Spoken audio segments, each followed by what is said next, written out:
Oi, gente. Eu acredito que primeiro eu preciso explicar o título. Saíram duas pesquisas que mostram que Lula está liderando as intenções de voto para o ano que vem. No caso da Datafolha, a liderança foi bastante significativa, né? 55 contra 32 de Bolsonaro no segundo turno. No Atlas Político, na verdade, as coisas são mais complicadas e mostra uma coisa mais apertada, deixa eu abrir aqui, não é? Em que Lula venceria Bolsonaro no segundo turno, mas por 45 a 41, e os outros candidatos nem venceriam, na verdade estariam em empate técnico com Bolsonaro. Lembrando que o Atlas Político, na verdade, foi a pesquisa que tem mais acertado. Sobre as reuniões de Lula com outros políticos, ele se encontrou com José Sarney recentemente, né? Isso não significa necessariamente um apoio, mas teve a conversa, o diálogo. E eu vou adiantar aqui: se Lula firmar aliança com gente como José Sarney e outros que a gente vai falar aqui, seria problemático. Já uma aliança com Freixo seria bastante salutar, seria excelente. Mas a gente não sabe o que vai acontecer. E esses diálogos indicam possibilidades. Tem gente já querendo cravar que o diálogo indica necessariamente uma aliança. Nós vamos ver. É uma coisa que pode acontecer. Vamos estar acompanhando atentamente. E a minha crítica a esse tipo de aliança é a mesma crítica que eu sempre fiz. Qual é? Você não pode ter confiança nessas pessoas. O exemplo de Michel Temer, que tudo bem, Sarney não é Temer, mas o exemplo recente de Michel Temer deve assustar as pessoas. E Sarney é contra o impeachment de Bolsonaro e por isso não deve ser, obviamente, alguém buscado pelas forças progressistas, né, para uma aliança. Diálogos e tal, dentro de uma democracia, você tem que ter com pessoas de vários espectros políticos, mas tem que ter esses cuidados também. Né? Além disso, Lula decidiu apoiar Freixo em uma primeira versão de uma frente ampla para 2022. Ele esteve no Rio e quer que o deputado seja o candidato ao estado do Rio de Janeiro com o apoio do PT.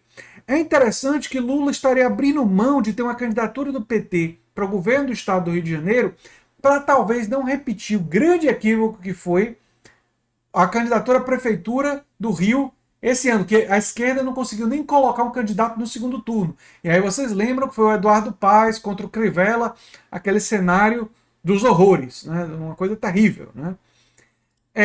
Lula foi recentemente a Brasília e se encontrou com Marcelo Freixo, né? Vocês estão vendo ele aqui, os dois juntos.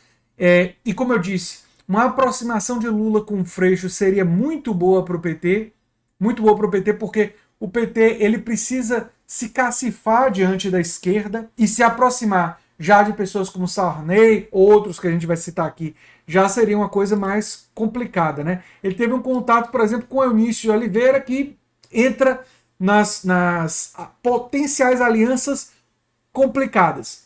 No entanto, tanto na reunião com Eunício, quanto com Freixo, quanto com Sarney, o discurso tem sido que estão conversando sobre o Brasil, tal, mas a gente sabe que isso daí são movimentações nos bastidores para sentir possibilidade de algum tipo de aliança, composição, que, como eu já expliquei aqui em vídeos anteriores, de forma absolutamente repetida e que com absoluta coerência, porque eu sempre disse isso aqui no canal, não é?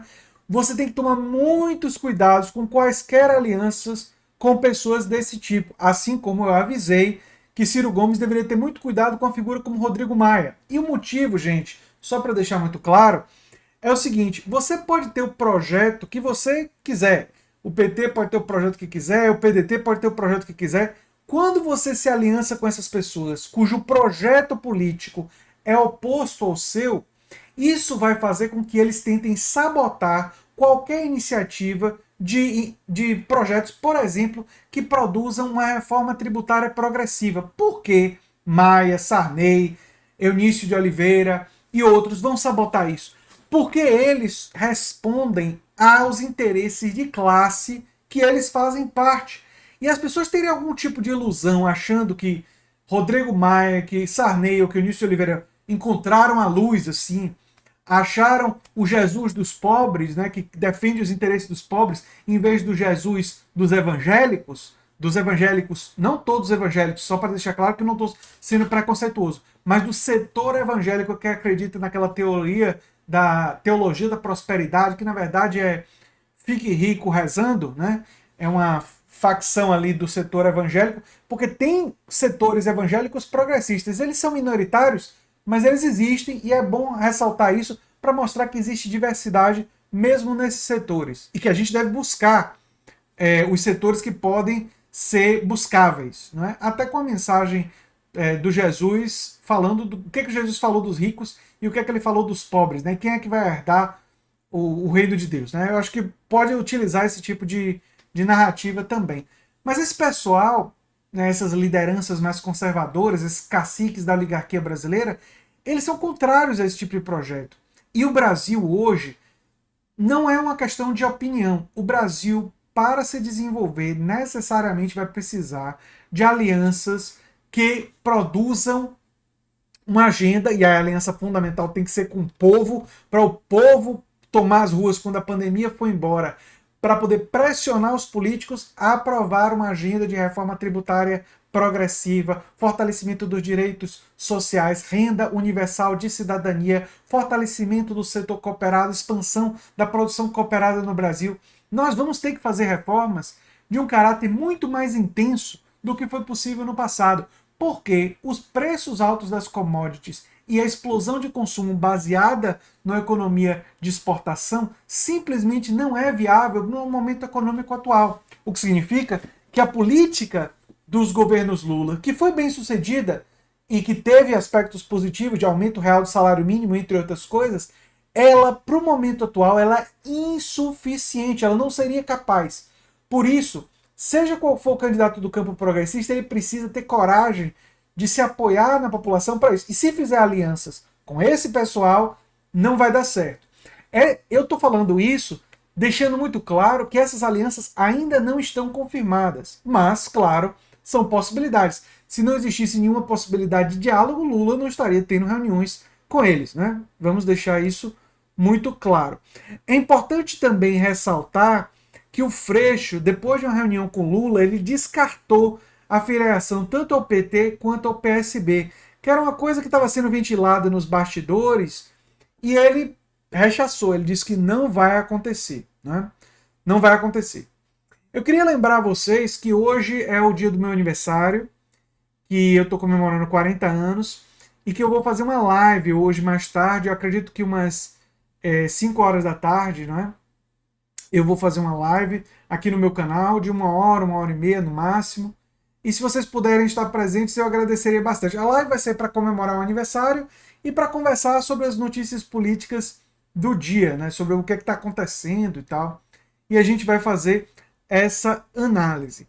Falando sobre as pesquisas, e só voltando a esse assunto, é um retrato do momento atual, ainda tem um grande tempo até 2022, e o fato é que nós não podemos esperar 2022. Nós temos que fazer muita pressão ainda esse ano por renda solidária. Inclusive, o aumento da popularidade do Bolsonaro foi só porque voltou recentemente um pouco do auxílio emergencial num valor reduzido. Isso mostra o desespero da população brasileira. Só um pouquinho de auxílio emergencial do governo que cortou esse auxílio foi capaz de levantar um pouquinho a popularidade do governo, né? É absolutamente dramática essa situação. Nós vamos estar analisando todos esses quesitos e todas as reportagens vão estar no comentário fixado, assim como o link para o curso introdutório de Marx, né? O curso introdutório de Marx, ele é um curso que as inscrições se acabam hoje e amanhã, quer dizer, eu acho que até de manhã do dia 15 está rolando, mas elas já estão realmente na fase final. E eu peço a vocês que, se vocês tiverem interesse em se inscrever, se inscrevam, divulguem para amigos conhecidos, digam que hoje e amanhã são os últimos dias. Acho que no caso de amanhã são poucas horas, então é o dia 14, que é o último dia que vocês têm para se inscrever, o dia do meu aniversário. E no dia do meu aniversário, se você se inscrever ou inscrever um amigo, você vai estar me dando o presente de mais um aluno no meu curso. E eu, como professor, é o presente que você estaria...